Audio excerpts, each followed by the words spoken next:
नमस्कार, शब्द सांची विंध्य के समाचार बुलेटिन में आपका स्वागत है। आपके साथ मैं हूं सुषमा। शुरुआत करते हैं हेडलाइन से।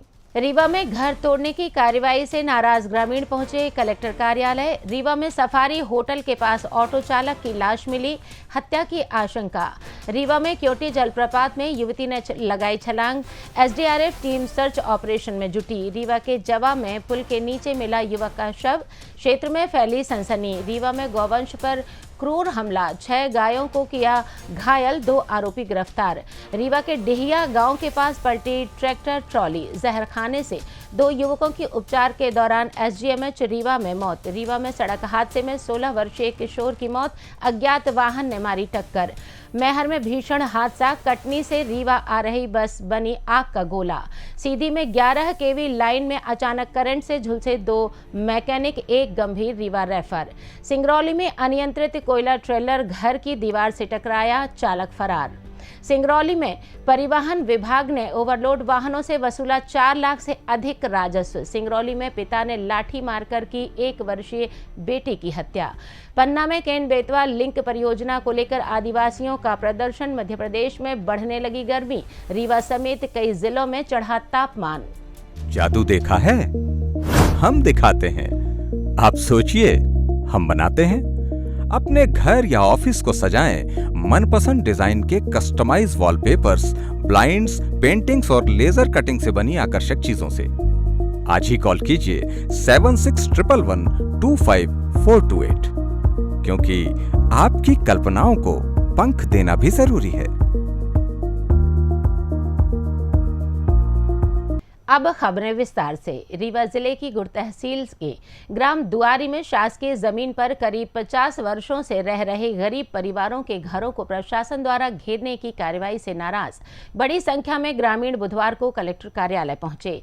ग्रामीणों ने आरोप लगाया है कि उनकी जमीन को ग्राम पंचायत के सरपंच द्वारा गहरा कराकर तालाब बताने की कोशिश की जा रही है और पंचायत चुनाव में वोट न देने की नाराजगी के चलते उसके बदले की भावना से घर तोड़ने की कार्रवाई करवाई जा रही है।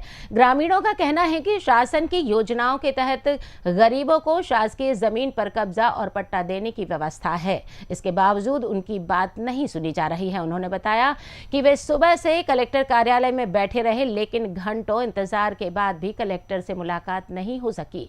ग्रामीणों ने मांग की है कि उनकी पुरानी बसाहट को मान्यता देते हुए उन्हें पट्टा दिया जाए और घर तोड़ने की कार्रवाई पर रोक लगाई जाए। प्रशासन की ओर से फिलहाल इस मामले में कोई आधिकारिक प्रतिक्रिया सामने नहीं आई है।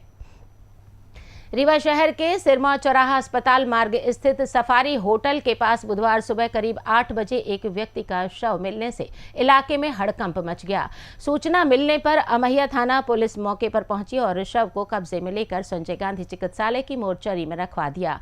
बाद में मृतक की पहचान मनीष रावत निवासी भोताबाग के रूप में हुई, जो पेशे से ऑटो चालक था। परिजनों के अनुसार मनीष मंगलवार को ऑटो लेकर घर से निकला था, लेकिन रात तक वापस नहीं लौटा। बुधवार सुबह उसकी बेटी ने मोबाइल पर कॉल किया तो फोन पुलिस कर्मी ने उठाया और घटना की जानकारी दी, जिसके बाद परिजन अस्पताल पहुंचे और शव की पहचान की।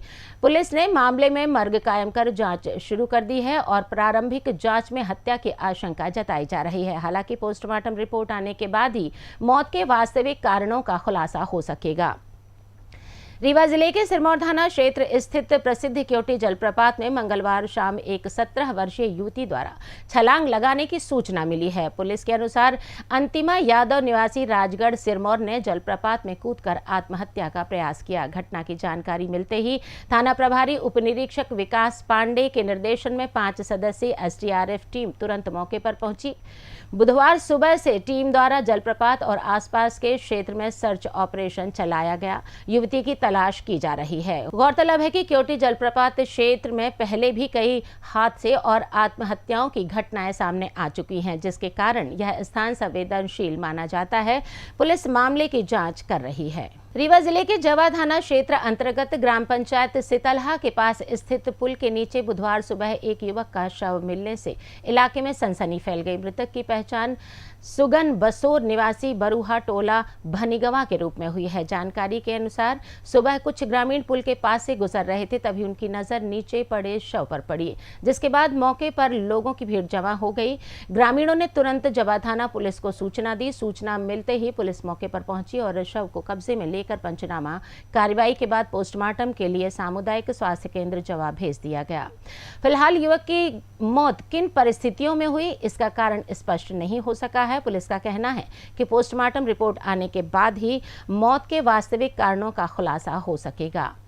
रीवा जिले के अंतरेला थाना क्षेत्र के कोटवा गांव में गौवंश के साथ क्रूरता का मामला सामने आया है, जहां धारदार हथियार टांगी से हमला कर 6 गायों को गंभीर रूप से घायल कर दिया गया।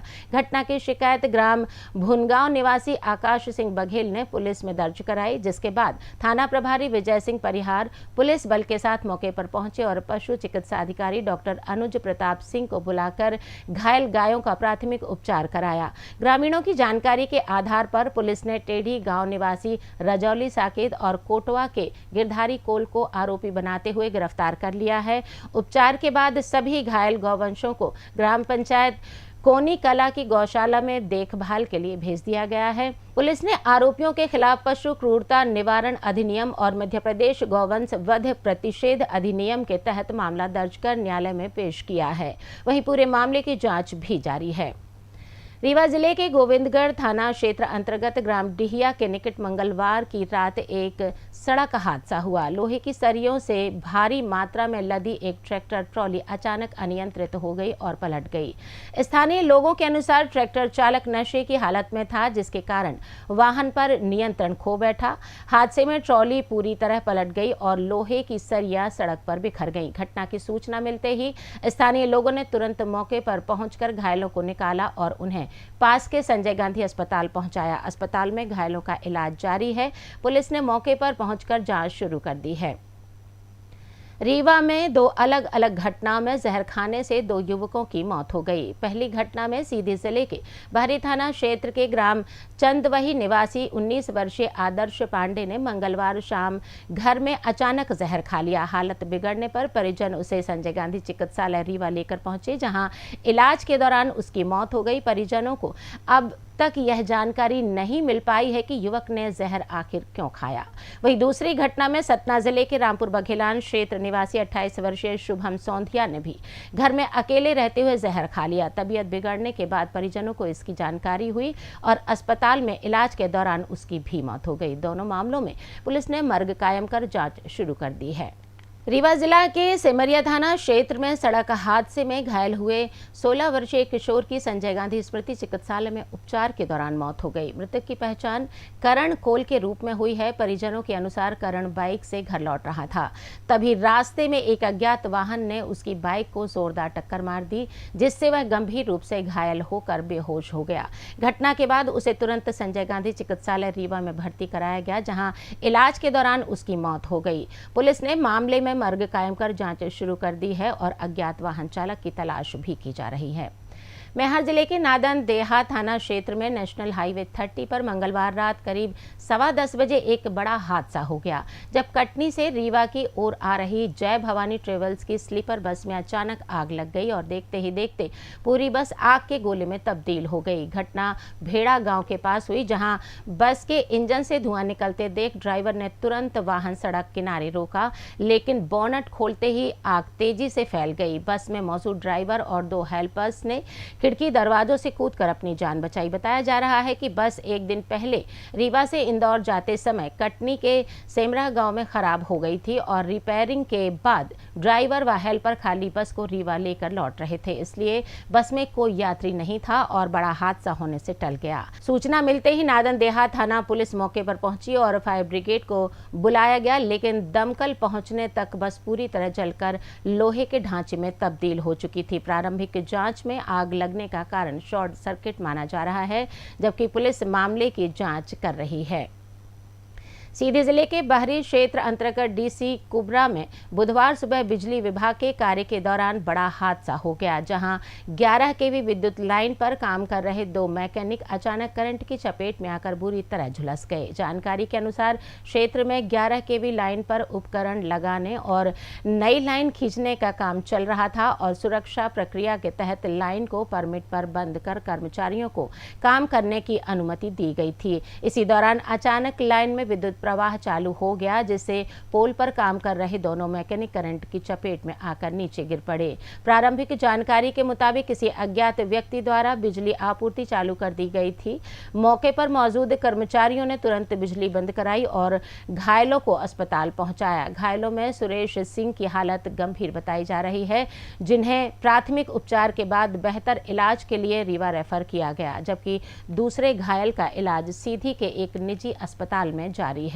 सिंगरौली जिले के महदैया गांव में बुधवार सुबह एक बड़ा हादसा टल गया, जब कोयला से भरा एक ट्रिप ट्रेलर अनियंत्रित होकर सड़क किनारे बने एक मकान की दीवार से जा टकराया। टक्कर के बाद ट्रेलर पलटने की स्थिति में पहुंच गया, लेकिन पास खड़े एक पेड़ से टकराकर रुक गया, जिससे बड़ा नुकसान होने से बच गया। घटना में किसी तरह की जनहानि की खबर नहीं है, जबकि चालक ब्रिजमोहन यादव मौके से फरार हो गया। स्थानीय लोगों की सूचना पर गौरवी चौकी प्रभारी रुद्र प्रताप के नेतृत्व में पुलिस टीम मौके पर पहुंची और हालात का जायजा लिया। पुलिस के अनुसार ट्रेलर को क्रेन की मदद से हटाने की कार्रवाई की गई और लापरवाही से वाहन चलाने व दुर्घटना के बाद फरार होने वाले चालक व संबंधित ट्रांसपोर्टर के खिलाफ प्रकरण दर्ज करने की प्रक्रिया भी शुरू कर दी गई है। सिंगरौली जिले में अवैध परिवहन और ओवरलोडिंग के खिलाफ परिवहन विभाग ने सख्त कार्रवाई करते हुए विशेष चेकिंग अभियान चलाया। इस अभियान के तहत परसौना चौकी से लेकर तीनगुड़ी चौकी सहित बंधा, पसौर, उज्जैनी और झिंगुरदा क्षेत्रों में जांच की गई। जांच के दौरान बिना वैध दस्तावेजों के चल रही एक क्रेन और 2 ट्रिप ट्रेलर को जब्त किया गया। वहीं कई वाहनों पर ओवरलोडिंग, बिना तिरपाल सामग्री ढोने और प्रदूषण नियमों के उल्लंघन पर चालान काटे गए। इस कार्रवाई में ऑनलाइन और ऑफलाइन माध्यम से 4 लाख रुपए से अधिक का शासकीय राजस्व वसूला गया।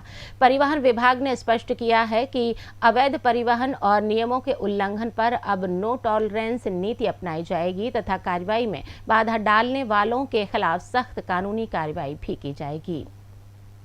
सिंगरौली जिले के माड़ा थाना क्षेत्र के बसौड़ा गांव में एक दिल दहला देने वाली घटना सामने आई है, जहां पिता द्वारा लाठी से वार करने से 1 वर्षीय मासूम की मौत हो गई। बेटी की हत्या के आरोप में बुधवार को पुलिस ने आरोपी पिता रमाशंकर सिंह गौंड को गिरफ्तार कर न्यायालय में पेश किया, जहां से उसे जेल भेज दिया गया। जानकारी के अनुसार 5 मार्च की शाम रमाशंकर सिंह गौंड का अपनी पत्नी से किसी बात को लेकर विवाद हो गया था, जिसके बाद उसने गुस्से में बांस की लाठी से पत्नी पर हमला कर दिया था। इसी दौरान लाठी का वार उनके 1 वर्षीय बेटे रियांश सिंह गौंड के सिर पर लग गया, जिससे वह गंभीर रूप से घायल हो गया। परिजन उसे तुरंत जिला अस्पताल बैढ़न के ट्रॉमा सेंटर ले गए, जहां इलाज के दौरान उसकी मौत हो गई। घटना की सूचना मिलने पर माड़ा थाना पुलिस ने मामला दर्ज कर आरोपी की तलाश शुरू कर दी है और बुधवार को उसे गिरफ्तार कर लिया। पुलिस मामले की आगे की जांच भी कर रही है। पन्ना जिले में केन-बेतवा लिंक परियोजना के तहत भूमि अधिग्रहण को लेकर आदिवासी समाज में नाराजगी बढ़ गई है। उचित मुआवजा और पुनर्वास की मांग को लेकर बुधवार को बड़ी संख्या में आदिवासी महिला पुरुष कलेक्टर कार्यालय परिसर में धरने पर बैठ गए। प्रदर्शनकारियों का कहना है कि परियोजना के तहत उनकी जमीन अधिग्रहित की जा रही है, लेकिन उन्हें सही मुआवजा नहीं मिल रहा और न ही मकान को हटाने के बाद रहने के लिए उचित स्थान पर पुनर्वास की कोई व्यवस्था की जा रही है। आदिवासी समाज कलेक्टर से मुलाकात कर अपनी समस्या बताना चाहता था, लेकिन शाम 4 बजे तक कलेक्टर से मुलाकात नहीं हो सकी, जिसके चलते लोग तेज धूप में भी धरने पर डटे रहे। प्रदर्शन में अजयगढ़, रूंज डैम और अमानगंज क्षेत्र सहित केन-बेतवा लिंक परियोजना से प्रभावित हजारों किसान और आदिवासी शामिल हुए। मौसम की बात करें तो मध्य प्रदेश में मार्च की शुरुआत के साथ ही गर्मी का असर बढ़ने लगा है और प्रदेश के अधिकांश जिलों में तापमान सामान्य से ऊपर दर्ज किया जा रहा है। मौसम विभाग के अनुसार प्रदेश में फिलहाल मौसम साफ और शुष्क बना हुआ है, जबकि कई इलाकों में अधिकतम तापमान 35 से 39 डिग्री सेल्सियस तक पहुंचने लगा है। रीवा जिले में भी दिन के समय हल्की गर्मी महसूस की जा रही है और तापमान करीब 32 से 34 डिग्री सेल्सियस के आसपास दर्ज किया जा रहा है। मौसम वैज्ञानिकों का कहना है कि राजस्थान की ओर से आ रही गर्म हवाओं के कारण तापमान में लगातार बढ़ोतरी हो रही है और आने वाले दिनों में गर्मी और बढ़ सकती है। इसलिए लोगों को दोपहर की तेज धूप से बचने और पर्याप्त पानी पीने की सलाह दी जा रही है। इसी के साथ ये समाचार बुलेटिन समाप्त हुआ। कल फिर मिलेंगे नई खबरों के साथ। जुड़े रहिए शब्द सांची विंध्य से और विंध्य से जुड़ी तमाम खबरों के लिए हमारे चैनल को सब्सक्राइब जरूर कीजिए। अपने आसपास की खबरें हम तक पहुंचाने के लिए स्क्रीन पर दिए गए नंबर पर आप संपर्क भी कर सकते हैं। धन्यवाद।